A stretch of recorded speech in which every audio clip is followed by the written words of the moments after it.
Video is gonna be about escaping a narcissistic sociopath. So it's like a double whammy if you're the unfortunate one who can relate to this story.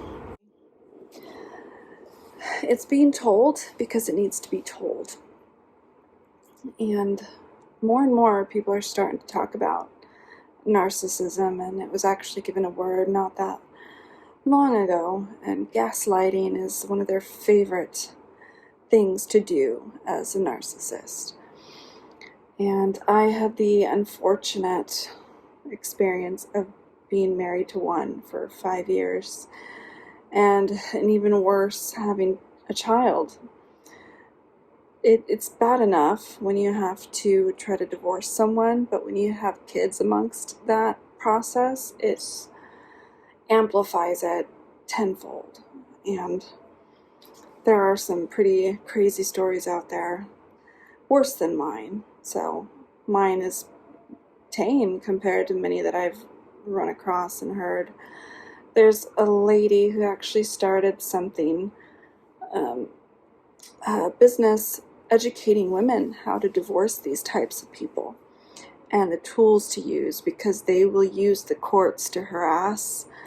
It's just a horrible thing that many women and men go through. It could be regardless of the sex. So my story happens to be with the male sociopath, narcissist. And so I will tell you my story, and hopefully it inspires you to have the strength to leave if you're in a situation similar. If I could do it, you can do it type of thing. And so, trigger warning, many of us who've been through that, we have PTSD and stuff like that. So heads up that the story might trigger some of that. So let's chill in my room while I tell you a story.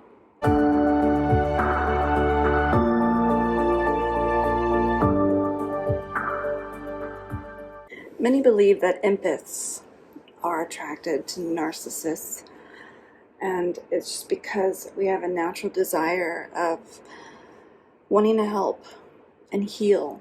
We consume energy so easily, and sometimes it's so much to bear that you just want to give a little bit of yourself, and empaths tend to feel drained a lot of their lives until they're able to control the energies around them and control what they take in.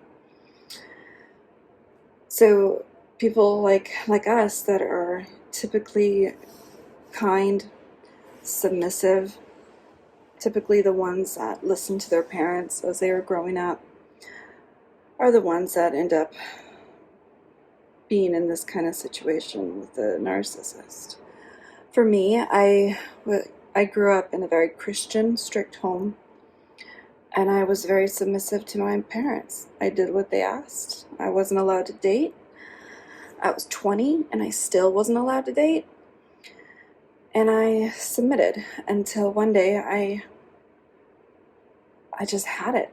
All my life up to that point, I was doing what my parents wanted, and I was always pretty depressed. And I had met this guy that my older brother introduced me to online. He was deployed in the military, and it was his battle buddy. And him and I would email back and forth, and I got caught emailing him. Mind you, I was 20. And I got in trouble, and I was told to stop communicating or I would get kicked out. And so I got kicked out. And I think back on it, that it was for that type of person that I actually got kicked out for. It's embarrassing. But I left, and I really had nowhere to go, and the place that I went really didn't want me there. So they charged like $400 a month or something outrageous that I simply couldn't afford just for sleeping on a couch, practically. And I was racking up debt and getting really captivated by this person who was just a smooth talker, very kind, and we were pen pals. and like a sheltered dumbass that was so naive. And I'm like, yeah, let's get married. Might as well, right? You're totally the one. Let's do this. Back and forth dialogue, and I ended up going to Kansas where they were stationed, my brother and him, at the military base there, and I got married to this guy. In the back of my mind, I'm like freaking out. I knew I wasn't in love with this person. I wasn't feeling the same way. I had tried to dump him at one point after I had discovered that, he went to a strip club. I'm like, nah, I don't want to be with a guy like that. But I couldn't, he wouldn't leave me alone because he knew I was mad. So there were signs, telltale signs that he was that type of person, but I didn't listen to them. I was broke. I needed security. I needed a place to live. I needed money. So we kind of agreed to get married. Call it a contract, if you will. It was just so stupid. But it all made sense then, right? Because of the way things were said, it all made total sense to us, to me. Everyone was against it. Everyone was furious with me. Family turned against me. They already had. I wasn't allowed to date, and I was 20, and I was a rebel. I was a bad, naughty rebel. I'm like, oh, fuck it. Might as well, right? I'm already a failure to my parents and a major disappointment. Might as well seal the deal. So I lost my virginity to this fucking loser. Just for security. Just for a place to stay. Just for security. It's really all that was. And I wanted to believe that there's something there, even though I knew and had this weird feeling that he was just oddly controlling. But I kind of ignored it. There's so much going on in my mind, and again, I was a sheltered, naive little girl with no experience of anything, brought up in a very Christian home. So the marriage began, and there were signs throughout, but it took me a year before I'm like, I don't want this. I can do this. I can make it on my own. I can do this. I need to leave. I ended up getting pregnant a few months into the marriage. Again, I didn't know the first thing about making sure I got on birth control quickly because of how easy you can get pregnant. And I would visit his family, and they would talk all this shit about him. They didn't even like him. They told me so many things that I'm like, yeah, that's stuff I go through, but I kind of wouldn't tell them that. I wouldn't tell anyone, not even my own family, the arguments and the discussions and the gaslighting that I lived through because I didn't want to admit that I made such a stupid mistake. I didn't want to admit I was a failure even more for choosing a dumbass on top of already leaving the home and moving out. But I would listen to his family even totally see it. And I gave birth to my daughter. First year of our marriage comes around and I ask for a divorce. We get in this fight and I'm like, I need to leave. I don't love you. We need a divorce.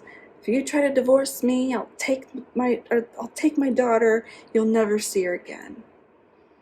He would threaten in a really good way. They know how to talk. These narcissists know how to twist and find your weaknesses and put them against you. They know what to say to make you cave. And he always said the right things. I will take you to court.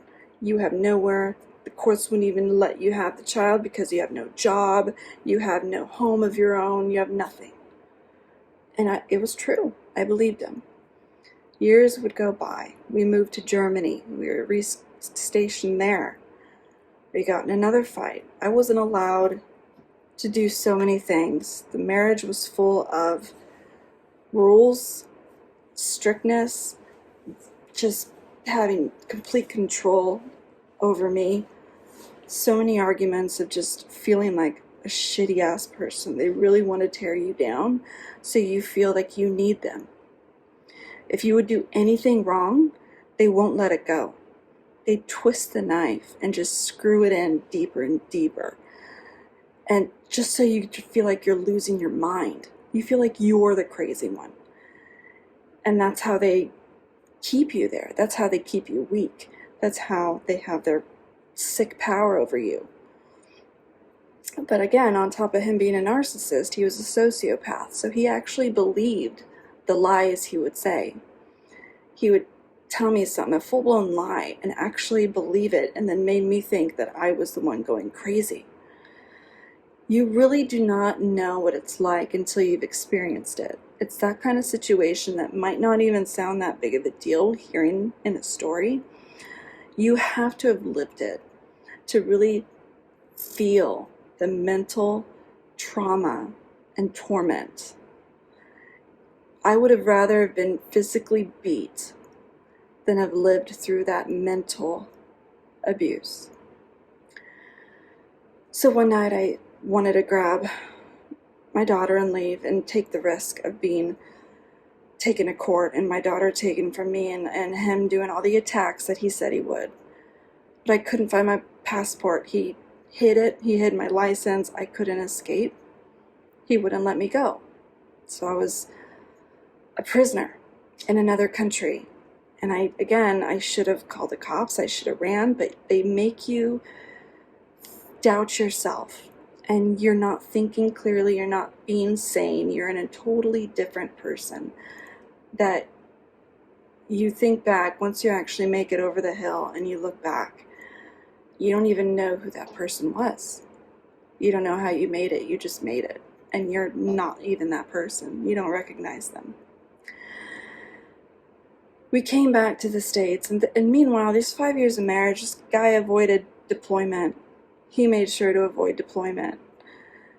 I think he knew that the minute he would deploy, he would have no power over me. He wouldn't be able to control me like he was used to doing. But he was trying to mold me into this person mentally that once it came, after 5 years, that he was going to have to deploy. He wanted to make sure he could secure me as much as he possibly could, that he was preparing for. I asked if I can go home to my mom and go back to California and stay with her during his deployment, and he wouldn't allow me to. I begged him, and he said no. I asked my mom to try to convince him, and he said no. And just looking back, I'm like, I actually did that? I actually submitted to that piece of shit when I should have just said, fuck you. I'm going to go see my mom and stay with her. I can't even believe I did. I can't even believe I was that person. That I submitted to that. And I felt like a prisoner, and he made me feel like I had no other choice. So I drove to his family where he wanted me to go. I was depressed. Like I said, I was not normal. So I was just this shell of a person that had no voice of her own. So he deployed. There's a package I was supposed to ship out, and I was a week or two late. And of course I got the typical treatment, shamed, nagged, just a twisting of the knife every time he would call. And he would call every day, like he wouldn't miss a day. He knew that he had to keep this control over me, this mental thing. And, a lot of people would just call their wives or spouses once a month or once a week. He was every single day, sometimes multiple times a day, because he had to. That was just, he knew his need to control me and have me manipulated was so great. And it's like he didn't want me to have a mind of my own. And so he would shame me when he would call. He would just, how dare you, how could you, what a horrible person, don't you love me, blah, blah, blah. I think the line got cut off, or I don't know what the click was, but I hung up, and then he called me back because I hung up, And he kept calling and kept calling. And I looked down at my phone and I'm like, I don't have to answer this. I could turn off my phone and he can't hurt me. He can't manipulate me. I can just turn it off. I have power. It was like a turning point, like the light bulb turned on. And so I turned off my phone and I'm like, he's nowhere. He's thousands of miles away. He's deployed. He can't do anything.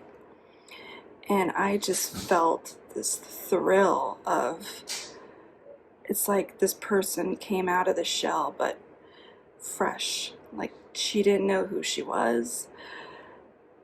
And everything was new and weird.